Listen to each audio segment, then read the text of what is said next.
Selamat malam pemirsa, gelombang demonstrasi besar melanda berbagai kota di Indonesia sejak akhir Agustus hingga awal September 2025. Ribuan orang turun ke jalan memprotes tunjangan perumahan anggota legislatif yang dinilai berlebihan.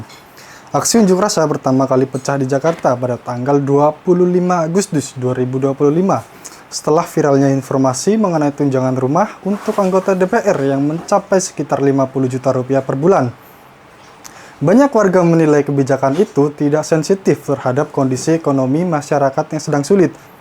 Ketegangan meningkat ketika sebuah kendaraan dinas polisi menabrak pengemudi ojek online berusia 21 tahun bernama Afan Kurniawan.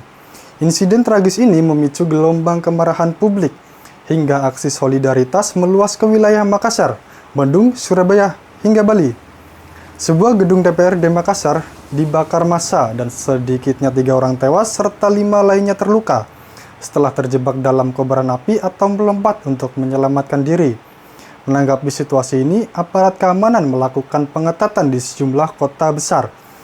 Di Jakarta saja lebih dari 950 orang telah diamankan. Sementara itu, pemerintah mengumumkan pembentukan tim independen pencari fakta untuk menyelidiki rangkaian demonstrasi dan kerusuhan yang terjadi akibat legislatif yang dinilai berlebihan, serta memperkuat mekanisme pengawasan publik terhadap lembaga perwakilan rakyat.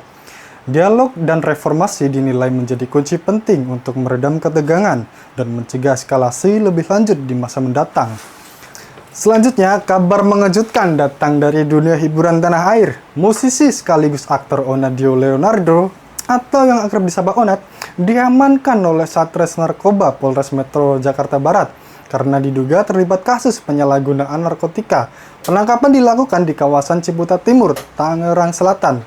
Dalam penggerebekan tersebut, polisi menemukan sejumlah barang bukti berupa 1 linting ganja kering, 1 plastik kecil berisi batang ganja, 1 box kecil, dan 3 unit telepon seluler. Dari hasil tes urin, Onadio dinyatakan positif menggunakan ganja dan ekstasi. Polisi juga berhasil menangkap seorang berinisial KR yang diduga sebagai pemasok narkoba kepada Onadio. Namun berdasarkan hasil penyelidikan, polisi menegaskan bahwa Onadio bukan pengedar melainkan korban penyalahgunaan narkoba. Motif penggunaan diduga karena tekanan pribadi dan faktor lingkungan. Saat ini, Onadio telah menjalani asesmen oleh Badan Narkotika Nasional Provinsi DKI Jakarta. Hasil asesmen menunjukkan bahwa ia layak menjalani rehabilitasi rawat inap selama 3 bulan di Panti Ultra, Lebak Bulus, Jakarta Selatan. Kepolisian juga mengimbau masyarakat untuk tidak menghakimi dan mendorong pendekatan kemanusiaan bagi para pengguna yang ingin sembuh.